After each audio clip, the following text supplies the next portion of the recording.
सास का कहर हिंदी कहानी। राधा जी एक आम मध्यम वर्गीय परिवार की मुखिया थी। वे अपने बेटे शुभम और बहू मनीषा के साथ रहती थी।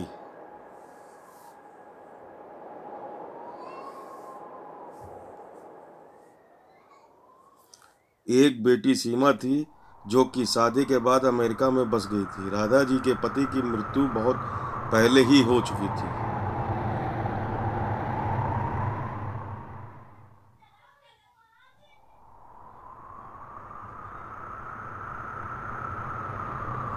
शुभम और मनीषा की शादी को 5 साल हो गए थे, लेकिन अब तक उनकी कोई संतान नहीं थी।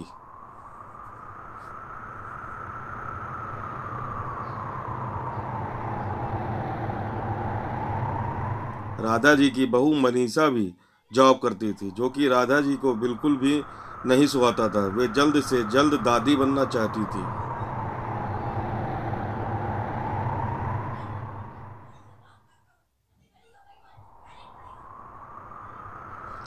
लेकिन मनीषा और शुभम यह अच्छी तरह से जानते थे कि अभी मनीषा का जॉब करना कितना जरूरी था। राधा जी अपने बेटे शुभम से इस बारे में बात करती थी तो शुभम किसी न किसी बहाने से बात को टाल देता था।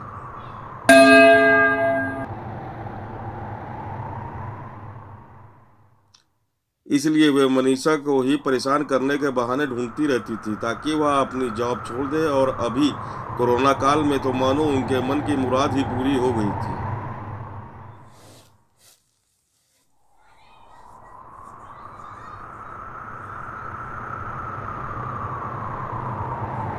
हालांकि वे दिल की बुरी नहीं थी, लेकिन पोते की चाह में वे न चाहते हुए भी ऐसा कर जाती थी।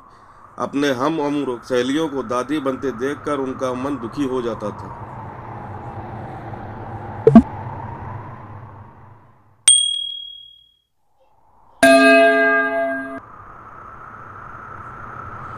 उस दिन भी घर में ऐसा ही कुछ हुआ।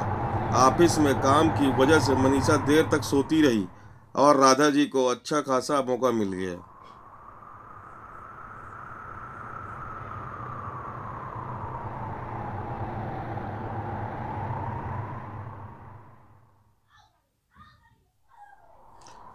ये क्या बहू, अभी तक सो रही हो? पता है सुबह के 10 बज गए हैं। मुझसे कुछ हो नहीं पाता है, वरना मैं तुम्हारे भरोसे कभी न रहती, खुद ही सब कर लेती।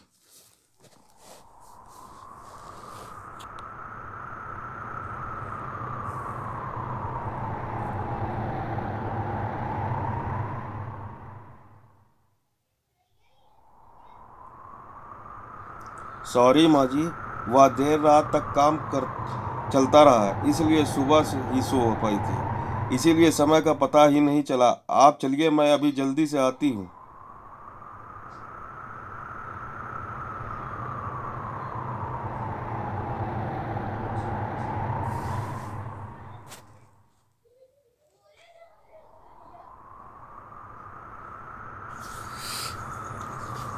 हाँ हाँ ठीक है, मेरा कुछ नहीं। पर शुभम को देख लो, उसे कुछ चाहिए तो नहीं? कब से उठा है बेचारा। हे भगवान, मुझे जल्दी से ठीक कर दे ताकि वे ही अपने बेटे का ध्यान उस रख सकूं। राधा जी ने नाटकीय अंदाज में कहा। मनीषा नहाकर आई तो देखा कि उसकी सास अपने कमरे में अपनी सहेली से फोन पर बात कर रही थी। बातचीत में अपना नाम सुनकर मनीषा सास की बात सुनने लगी।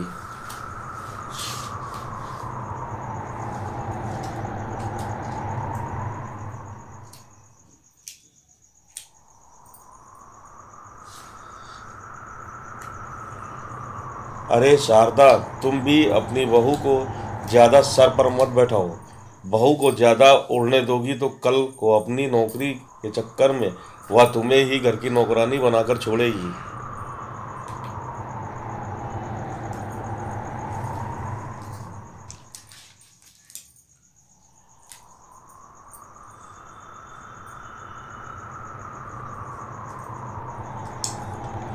सास की बात सुनकर मनीषा की आंखों में आंसू आ गए।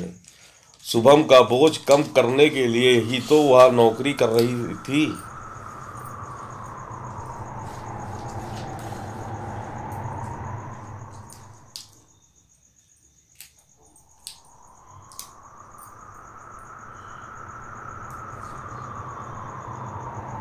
दूसरे दिन सुबह सुबह राधा जी की बेटी सीमा का अमेरिका से फोन आ गया। आदत के अनुसार राधा जी ने जैसे ही सीमा की सास की बुराई करनी चाहिए वैसे ही सीमा ने उन्हें डपट दिया।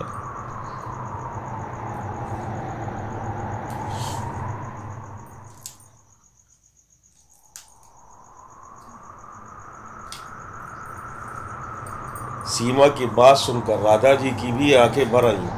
उन्हें अपनी भूल का एहसास हो गया था। मनीषा तो वाकई उनका कितना ख्याल रखती है।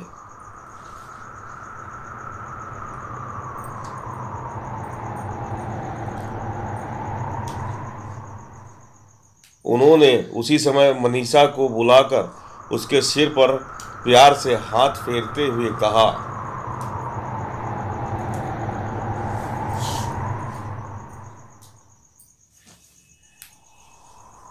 इधर सास का बदला हुआ रूप देखकर मनीषा की भी आंखों में खुशी के आंसू आ गए और अपनी सास के प्रति उसके मन में फिर से पहले वाला सम्मान वापस आ गया था।